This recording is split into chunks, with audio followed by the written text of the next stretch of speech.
ओम प्राणाय स्वाहा अपानाय स्वाहा ज्ञानाय स्वाहा उदानाय स्वाहा समाधि मध्य मध्य उदकपानीयं समर्पयामि।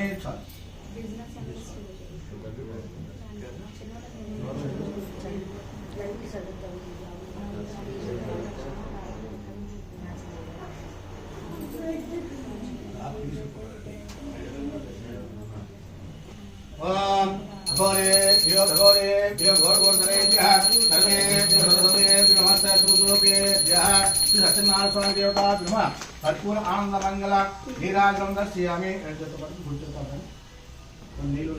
नीराजनंतरं शुद्ध आचमनीयं समर्पयामि। नमस्कारोमि। हर नमः पार्वतीपते हर हर महादेव हर श्रीमद्रमाण गोविंदो हरि ఏడుకొండలవాడ వెంకటరమణ గోవింద సమాధించిన స్వామి దేవత బ్రహ్మ స్థితికల ప్రారంభంలో కర్జేస్తున్నాను అక్షంగా పూజ చేసుకోండి మరి కట్ చేసేవాళ్ళు కట్ చేయండి పూలు అక్షంగా తీసుకున్నారా ఓ పూలు చేస్తున్నారా ఇంకొక కథ చెప్తున్నా విను. పూర్వమున ఉల్కాముడు రాజు కలవాడు. అతడు ఇంద్రియములు జయించేవాడు. వాడు సత్యవంతుడు. అతడు ప్రతిదినము దేవాలయానికి పోవచ్చు. విశేష ధర్మించి సంతోషపెడుతున్నాడట. అతడు భార్య చాలా సౌందర్యవతట, మంచి గుణము కలదట. ఆ దంపతులకు నాడు పద్మశీలా నదీ తీరమున ఆచరించారట. ఆ రాజు వ్రతము చేయుచుండగా సాధువులు ఒక వైశ్యుడు అనంతమైన ధర్మంతో ఒక పడవను నింపుకొని వ్యాపారంగా ఆ మార్గం పోవచ్చు. రాజు చేసిన వ్రతము చూసి తన పడవను ఒడ్డును పట్టించి రాజు దగ్గరికి పోయి ఇట్లా అన్నాడట, ఓ రాజా, నీవు ఇప్పుడు చేసిన వ్రతం ఏమిటి, నాకు వివరంగా చెప్పని చెప్పి అని అడిగారట. ఆ వైశ్యుడు అట్లా అడగగా రాజు ఇట్లా చెప్పాడట, పోయి నేను పుత్రుగా పొందుటకు ఈ వ్రతం చేస్తున్నా అని చెప్పి చెప్పాడట. వైశ్యుడు రాజు చెప్పాను విని, ఓ రాజా, నాకో సంతానం లేదు కనుక నీ వ్రతం చేయవచ్చునా అని అడిగాడట. పిదప వైశ్యుడు తన వ్యాపారం పూర్తి చేసుకుని తిరిగి తన స్వర్గాము చేరుకున్న వాడై సత్యనారాయణ ప్రభావాన తన భార్య అయిన లీలావతికి చెప్పి ఆమె వినుచుండుగా నాకు సంతానము కలిగినతో తప్పక వ్రతం చేస్తానని ప్రతిజ్ఞ చేశాడట. ఆ దినమున ఒక లీలావతి ధర్మఫలాన్ని భర్తతో సుఖించి గర్భవతి 10వ మాసంలో ఒక కుమార్తెను కలిగిందట. ఆ వైశ్య దంపతులకు కుమార్తెకు కళావతి అని పేరు పెట్టారట. అప్పుడు లీలావతి భర్తను చూసి, నాథ, మనకు సంతానం కలిగినతో సత్యనారాయణ చేస్తా అని చెప్పారు కదా, మనకు సంతానం కలిగించారు, సత్యనారాయణ చేద్దామని చెప్పి అడిగిందట. అందుకు అతడు అమ్మాయి వివాహ కాలంలో వ్రతం చేస్తానని చెప్పి వ్యాపారం మధ్య పట్టణంలోకి వెళ్ళిపోయాడట. ఆ తర్వాత కొంతకాలముకు కళావతి కృత వయసు వచ్చిందట. ఒక దూతను పిలిచి, నీవు పోయి అమ్మాయిని తమ వరుణ్ తీసుకోవడం పంపించాడట. ఆ సాధువు అట్లా వాటిని చెప్పగా ఆ దూత వెంటనే కాంచన నగరం పోయి ఒక యోగుడైన కుమారుని తీసుకొచ్చి మహా వైభవంగా పెళ్లి చేశాడట. ఆ ఆనందంలో అతడు సత్యనారాయణ విషయం మర్చిపోయాడట. అందువరకు సత్యనారాయణ స్వామికి ఆ వైశ్యుడిపై కోపం వచ్చిందట. అతడు వ్యాపారం బహునిపుడైన వైశ్యుడు అల్లుతో సహా వ్యాపారం బయలుదేరి సముద్ర తీరపై రత్నపురం బయలుదేరి వెళ్ళాడట. ఆ రత్నస్థానపురమున చంద్రకేతు మహారాజు పరిపాలిస్తున్నాడట. సాధు తన మతము చేయడం చూసి సత్యనారాయణ స్వామి కోపించిన వాడై అతను శపించాడట. వీనికి దారుణమైన కటదుఖము కలుగుతాయని శపించాడట. ఆ విధంగా ఆ రాత్రి దొంగలు రాజుగారి ధరాగానం నుండి కొంత ధనం అపహరించి ఆ వర్తకుల చోటికి చేరుకున్నారట.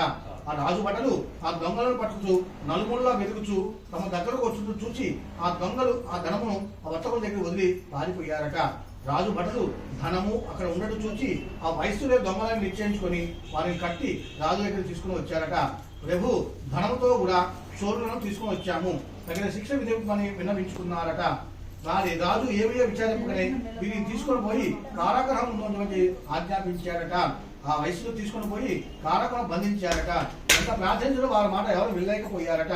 చంద్రకేతు మహారాజు ఆ వయసులో పడ ఉన్న ధనమంతయు తన అధీనము చేసుకుని మరియు సత్యనారాయణ స్వామి శ్రాపం వలన ఆ వయసు యొక్క భార్య కుమార్తె అనేక కష్టములు పాలయ్యారట. వారి గృహమున ధనము అంతా చోరులు దోచుకొని వెళ్ళిపోయారట. మరియు లీలావతికి రోగం వచ్చిందట. మనోవిచారం అధికమయ్యేట. తింటకు తిండేం లేక భిక్షం ఎత్తుకొని తిరుగుచున్నారట. కళావతి అన్నం లేక తిరుగుచున్నదట. ఆమె ఒక దినమున ఆకలిగా ఉండి ఒక బ్రాహ్మణ గృహము చేరుకుందట. ఆ దినమున ఆ బ్రాహ్మణ ఇంకా సత్యనారాయణ చేస్తుండగా ఆ కళావతి ఆ వటము పూర్తయి అక్కడే ఉండి స్వామిని ప్రార్థించి కథ విని ఆ విధంగా వటం చూసి కథ విని స్వామిని ప్రార్థించిందట. కళావతి ప్రసాదం కూడా స్వీకరించి రాత్రి ఇల్లు ఆలస్యంగా చేరుకుందట. అమ్మాయి, ఇంత రాత్రి వరకు ఎక్కడి నుంచి వచ్చామని చెప్పి తల్లి అడిగిందట. అమ్మ ఒక బ్రాహ్మణ గృహమున సత్యనారాయణ వ్రతం చేస్తుండగా వ్రతము పూర్తయి అక్కడే ఉండి కథ విని ప్రసాదం కూడా తీసుకొచ్చా అని చెప్పి చెప్పిందట. అది విని లీలావతి తాను సంతోషించి తాను వ్రతం చేయమని తన మనసులో అనుకున్నారట. ఆ వయసును భార్య అయిన లీలావతి బంధువులతోడును మిత్రులతోడు కూడినై ధైర్యవంతుడు కూడా అక్కడే సత్యనారాయణ ఆచరించారట. ప్రభు నా అపరాధం క్షమించి నా భర్త అల్లుడు కూడా సుఖంగా చేరుకునేట్టుగా అనుగ్రహం మనకి ప్రార్థించారట. లీలావతి సత్యనారాయణ చేయడం వలన స్వామి సంతృష్టుడై ఆ రాత్రి చంద్రకేతు మహారాజుకు స్వప్నమున సాక్షాత్కరించి కారాగారమున అన్యాము బంధువులున్న ఆ వయసులో ప్రాతకాలం విడిచిపెట్టుము, వారి ధనవంతో వాళ్ళకి విడిచివేయము, దేనితో నువ్వు సర్వనాశం అని చెప్పి అక్కడనే అదృష్టమై వెళ్ళిపోయాడట. ఆ విధంగా మననాడు సూర్యోదయంకే రాజు మంత్రి పురోహితులు పిలిపించి సభ ఏర్పాటు చేసి తనకు వచ్చిన కళ సభలోని వారంలో వినిపించాడట. వెంటనే ఆ వయసులో బంధుమిత్రులు చేసుకుందాం ఇక్కడ రమ్మని చెప్పి ఆజ్ఞాపించాడట. ఆ వయసులో రాజు నమస్కరించి రామపల్లి రాజు శక్తి శిక్ష విధించారని చెప్పి విన్నవించుకున్నారట. అప్పుడు రాజు వయసులో చూసి పోయి భయప్రాంతి వల్ల మీకు విధంగా జరిగింది, మీకు భయం లేదు, మేము విడిచిపెట్టుతున్నా అని చెప్పి కట్టుకున్నప్పుడు నూతనవసం చెప్పి సంతోషం పెట్టాడట.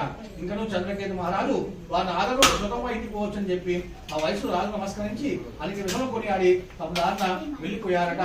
శ్రీ రమహత్యనారాయణ స్వామికి వెంకటరమణ గోవింద. ఇంకో ఒకరిగా తీసుకోండి.